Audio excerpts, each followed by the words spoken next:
अस्सलामुअलैकुम एवरीवन। मैं आपका दोस्त मुज़म्मिल हुसैन आपसे मुखातिब हूँ। इस चैनल पर आप सबका वेलकम करता हूँ। इसमें आप ninth, tenth, first year, second year classes की मैथमेटिक्स से रिलेटेड वीडियोस देख सकेंगे। ये वीडियोस उर्दू और इंग्लिश दोनों मीडियम के लिए बनाई गई हैं, जिनसे आसान और न्यू आइडियाज़ के ज़रिए बेसिक कंसेप्ट समझने को मिलेंगे। डियर लिसनर्स, अगर आप इस चैनल पर नए हैं तो चैनल को सब्सक्राइब कर लें और बेल आइकन को प्रेस कर दें। Thank you. तो आज का लेक्चर बहुत ही कमाल का होने वाला है, तो चलिए शुरू करते हैं आज का लेक्चर। इस लेक्चर में एक्सरसाइज 1.1 का क्वेश्चन नंबर 1 सॉल्व करेंगे। आर्डर ऑफ मैट्रिक्स, कालब का मरतबा क्या है, या कालब का मरतबा मालूम करना है हमें गिवन मैट्रिसेस का।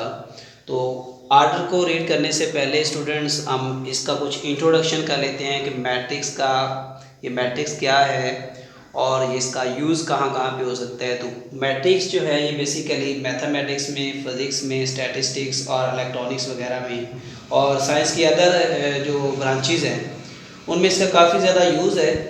और इसके अलावा ये कंप्यूटर साइंस में इसका बहुत ही इम्पोर्टेंट रोल है इसका कंप्यूटर में। और इसका जो आइडिया है मैट्रिक्स का, कालब का, ये 19वीं सदी के एक साइंसदान है, इंग्लिश मैथमेटिशियन। इस इंग्लिश मैथमेटिशियन आर्थर क्ले ने पेश किया था 1858 में। जो इसका कंसेप्ट है थ्योरीज का, मैट्रिसेस की थ्योरीज का, ये 1858 में एक 19वीं सदी के इंग्लिश मैथमेटिशियन आर्थर क्ले ने पेश किया है। और उसके अकॉर्डिंग जो मैट्रिक्स की अगर हम डेफिनेशन करें तो मैट्रिक्स जो है एक्चुअली वो क्या है, a rectangular array are a formation of a collection of real numbers. मतलब कि हकीकी अदाद की एक ऐसी मुस्ततिली बनावट जिनको हम स्क्वायर ब्रैकेट यूज़ करते हुए क्लोज करके लिखते हैं एक आर्डर में, एक तरतीब में, उसको कहा जाता है कालब। ये क्या है असल में, हकीकी अदाद की एक कलेक्शन है जिनको हम स्क्वायर ब्रैकेट में रेक्टेंगुलर फॉर्म में राइट कर सकते हैं स्क्वायर ब्रैकेट्स का यूज़ करते हुए। तो उसे हम क्या बोल सकते हैं, मैट्रिक्स। फॉर एग्जांपल अगर हम एक सपोज कर लेते हैं स्क्वायर, एक मैट्रिक्स राइट कर लेते हैं। कोई मैट्रिक्स है हमारे पास, कैसे राइट करेंगे उसको, एक तरतीब है नंबर्स की, हकीकी अदाद की अरेंजमेंट है, 3 है, 5 है, माइनस का 4 है। इसी तरह से कोई और नंबर लिख लेते हैं, 7 है, 0 है, ये 2 है। ये कोई अरेंजमेंट है इन अरकान की और उसको हमने एक स्क्वायर ब्रैकेट से दोनों तरफ से क्या कर दिया, क्लोज कर दिया। तो इसको हम बोलेंगे ये क्या है, हमारे पास एक मैट्रिक्स है। ये जो नंबर्स राइट किए हैं 3, 5, -4, 7, 0, 2, ये मैंने ऐसे फर्जी लिखी है एक अपनी तरफ से, कुछ भी एलिमेंट्स हो सकते हैं। तो ये जो एलिमेंट्स हैं इसके, ये अरकान या अंदराज के नाम से जाने जाते हैं। ये सारे जो हमने इसके अंदर राइट कर रखे हैं इसको हम बोलेंगे एंट्रीज, एलिमेंट्स, या इसके अरकान या अंदराज। और ये सारे के सारे हम इसको बोलेंगे, इसके क्या हैं, ये अरकान लिखेंगे, या फिर इसको हम बोलेंगे इसके क्या हैं, वो एलिमेंट हैं, या इसकी एंट्रीज हैं, या अंदराज हैं, जो भी आपको आसान लगता है। ये इसके अंदराज, अरकान, या इसको आप एंट्रीज बोल लें इंग्लिश में, और एलिमेंट्स का नाम रख लें। तो ये सारी चीज़ें इसके अंदर आ गई। अब ये किस तरह से हमने इसको डिज़ाइन किया है कि मैटर करती है। अब इसकी दो तरह से हमने अरेंजमेंट की है। एक अरेंजमेंट हमने की है इसकी हॉरिजेंटली, और एक अरेंजमेंट इसकी हमने इस तरह से की है वर्टिकली। एक इसकी उफ़क़ी तरतीब है हमारे पास, और दूसरी कौन सी है, अमुदी तरतीब है। अब ये जो अरेंजमेंट्स है ये काफ़ी इम्पोर्टेंट है। इस उफ़क़ी तरतीब को हम अपनी आसानी के लिए इसका नाम रखते हैं कि ये हमारे पास रोज़ है। ये जो उफ़क़ी तरतीब में जितने एलिमेंट्स आ रहे हैं ये सारे मिलके क्या कर रहे हैं, एक रो जनरेट कर रहे हैं। ये हमारे पास क्या है, हॉरिजॉन्टली उफ़क़ी तरतीब अरकान की क्या कहलाती है, रो कहलाती है। मीन्स कि इसको हम बोलेंगे ये हमारे पास फर्स्ट रो है और ये हमारे पास क्या है, सेकंड रो है। मीन्स कि ये जो सारे अरकान हैं इसमें, ये वाले, ये सारे के सारे क्या हैं, ये फर्स्ट रो है। और इसी तरह से ये सारे क्या बना रहे हैं, एक सेकंड रो बना रहे हैं। तो ये हॉरिजॉन्टल उफ़क़ी तरतीब को हमने नाम दे दिया है रोज़ का, मीन्स के कतारें, ये हमारी कतारें। और इसी तरह से अगर इसको हम वर्टिकली देखें, यानी 3 5 -4 7 0 2, और अगर इसको हम इस तरह से चेक करें वर्टिकली, इसका जो आर्डर है मीन्स कि इसमें देखें ये आ रहा है 3 आ रहा है और 7, तो इस तरतीब में वर्टिकल जो इसकी अरेंजमेंट है, अमूदी जो इसकी तरतीब है, अमूदी तरतीब इसको बोलते हैं, इन अरकान की अमूदी तरतीब। इस तरह ये वाले सारे भी एक अमूदी तरतीब में, तो इनको हम नाम रखेंगे कालम। ये इसका हमारे पास क्या है, फर्स्ट कालम है, ये हमारे पास क्या है सेकंड है, और ये हमारे पास क्या है थर्ड कालम। तो इनको हम क्या कहेंगे, ये हमारे पास क्या है, ये कालम है। ये रोज़ एंड कॉलम्स, कतारें और जो कॉलम हैं, ये बहुत ही बुनियादी किरदार है इसका मैट्रिक्स में।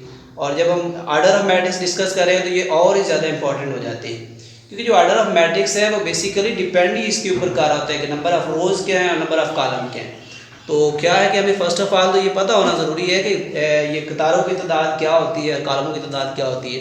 तो वो कतारें कैसे हम अब इसको कैलकुलेट करेंगे, जो उफ़क़ी तरतीब में जितनी वो तरतीब बनेगी उसकी, जिसमें आप देखें ये फर्स्ट रो बने, ये सेकंड आ रही है, तो ये हम इसको कतारों की तादाद बोलेंगे कितनी है 2। और इसी तरह इसमें देखें ये वर्टिकल जो अरेंजमेंट है 1 2 3, तो ये हमारे कॉलम्स की तादाद है कितनी 3 है।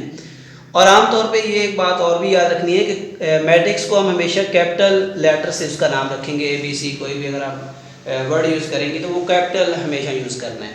तो ये जो हमारे पास A मैट्रिक्स है, अब इसका हमने आर्डर फाइंड आउट करना है। और उससे पहले एक और बात भी याद रखनी है कि कतारों को हमने आमतौर पे स्मॉल m से इंडिकेट करना है, और कॉलम्स को हम क्या करेंगे स्मॉल n लेटर से इंडिकेट करेंगे आसानी के लिए, यानी कॉलम्स की तादाद को n से और कतारों की तादाद को हम m से लिखा करेंगे। और जब भी हम कॉलम का मर्तबा लिखेंगे, बेसिकली जो कॉलम का मर्तबा है वो डिपेंड ही कतारों और कॉलमों पे कर रहा है। तो वो कैसे राइट किया जाता है, जो कॉलम का मर्तबा है, फ़र्ज़ करें ये हमारे पास A जो कॉलम हमने ले रखा है, हम इसका मर्तबा लिखना चाहते हैं, A का मर्तबा, आर्डर ऑफ मैट्रिक्स A का मर्तबा लिखना चाहते हैं। कॉलम A का मर्तबा आप कैसे लिखेंगे, कतारों की तादाद को गिनेंगे कितनी है 1 2, तो कतारों की तादाद पहले आएगी, मीन्स कि m, अगर जनरली लिख लें इसको m/n, मीन्स कि कतारों की तादाद बाय कॉलमों की तादाद, यानी हम कतारों की तादाद गिनेंगे दिए गए कॉलम की, वो कितनी है जी 2 आ रही है इसकी अगर हम देखें तो।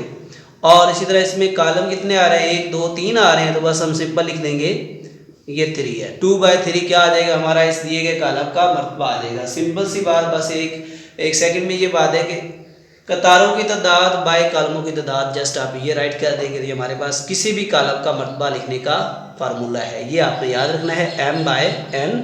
m का मतलब है कतारों की तादाद, जो भी होगी हम वो लिखेंगे पहले, फिर बाय, फिर हम लिखेंगे कॉलमों की तादाद, तो ये हमारे पास क्या आ जाएगा, उस कॉलम का मर्तबा आ जाएगा। अब हम क्वेश्चन नंबर 1 के कुछ क्वेश्चन सॉल्व करते हैं। क्वेश्चन नंबर 1 मैंने राइट कर लिया है, उसमें ABCDE और ये मैंने राइट किए। तो हमने इसका क्या करना है, अब इसका मर्तबा अलग-अलग सबका बताना है। तो बिल्कुल यही जैसे हमने अभी सीखा है कि मर्तबा क्या होता है, कतारों की तादाद गिनते हैं। इसमें कितनी कतारें स्टूडेंट, ये फर्स्ट रो है हमारे पास, ये सेकंड रो है, तो 2 कतारें आ रही है हमारे पास। और बाय में क्या लिखते हैं, कतारों के बाद कॉलमों की तादाद, तो कॉलम कितने हैं 1 और ये 1 2, तो 2 कॉलम आ जाएंगे, 2 कतारें आ जाएंगी। तो ये हमारे पास क्या आ जाएगा, A का मर्तबा आ जाएगा। सिंपल सी बात है, क्या लिखेंगे, कतारों की तादाद काउंट करेंगे, फिर बाय, फिर कॉलमों की तादाद काउंट करेंगे, बस वो लिख देंगे। इसी तरह से अब ये इसका बताएं जी, B का मर्तबा बताएं जी, शाबाश। B का मर्तबा जो है बिल्कुल सही, मीन्स कि हम क्या करेंगे, इसमें कतारों की तादाद क्या है 1 2, 2 लिखेंगे, फिर बाय कॉलमों की तादाद क्या है 1 2, 2 लिखेंगे, यानी पहले कतारों की तादाद लिख देंगे, फिर B बाय लिख के आगे 2 लिख देंगे। और इसी तरह अब ये C का अगर मर्तबा निकालना चाहें, आर्डर निकालना चाहें, आर्डर ऑफ मैट्रिक्स C, तो C का मर्तबा क्या होगा हमारे पास जी, क्या होगा, 1 कतार, कॉलम कितने हैं 1 2, तो 1 बाय, पहले कतारों की तादाद कितनी है 1, कॉलम कितने हैं 2, तो 1/2 2 आ जाएगा। और ऐसे ही आपने ये डी का निकालना हो तो डी का जो मर्तबा है वो क्या बनेगा, डी का मर्तबा आ जाएगा हमारे पास, कतारें काउंट कर लें, 1 2 3, तो ये हमारे पास फर्स्ट रो है, ये सेकंड है और ये हमारे पास थर्ड है। ये 3 कतारें हैं 3 बाय। अब कॉलम कितने हैं, कॉलम इसमें सिर्फ एक आ रहा है, तो इसलिए अब इसके कॉलम कितने राइट करेंगे, 1, 3 बाय 1। और अब स्टूडेंट ये एफ का क्या करना है, अब एफ का जो मर्तबा है वो क्या होगा, इसमें रोज कितनी है 1, कॉलम कितना है 1, ये तो बहुत ही आसान है 1 बाय 1। ये जो कॉलम का मर्तबा है स्टूडेंट, इसकी काफ़ी ज़्यादा आगे हमने इसको यूज़ करना है, जैसा कि एडिशन के दौरान भी हमें इसको चेक करना होगा। सेम अगर आर्डर के होंगे तो हम ऐड करेंगे या मल्टीप्लाई कर उसको सब्ट्रैक्ट करेंगे, जबकि मल्टीप्लाई करते वक्त भी हमें ये देखना होता है कि इनका जो आर्डर है क्या वो कैसा है, वो फर्स्ट में देखते हैं, सेकंड का भी देखते हैं, उसका एक प्रॉपर्टी फार्मूला होता है। तो आर्डर जो है ये बहुत ही बुनियादी है मैट्रिक्स के अंदर, तो आपने इसको अच्छे से याद रखना है। आर्डर जो है, आर्डर के बगैर आप इसकी मल्टीप्लिकेशन नहीं कर सकेंगे और आगे इसकी प्लस या माइनस की आपको समझ नहीं आएगी। तो आर्डर जो है ये बहुत ही बेसिक कंसेप्ट है इसका मैट्रिक्स को समझने का। तो आर्डर का आपने अच्छे से जो है वो इसको याद करना है और याद रखना है। इसके जो रिमेनिंग पार्ट हैं, जो हमारे पास ई है, इसके अलावा कौन सा रह गया है हमारा, जी रह गया है और एच रह गया है। तो ये आप लोगों ने as a practice same method है, बहुत ही आसान और इजी ये इसका जो सोल्यूशन है वो आप लोगों ने कर लेना है। और इसके सेकंड क्वेश्चन और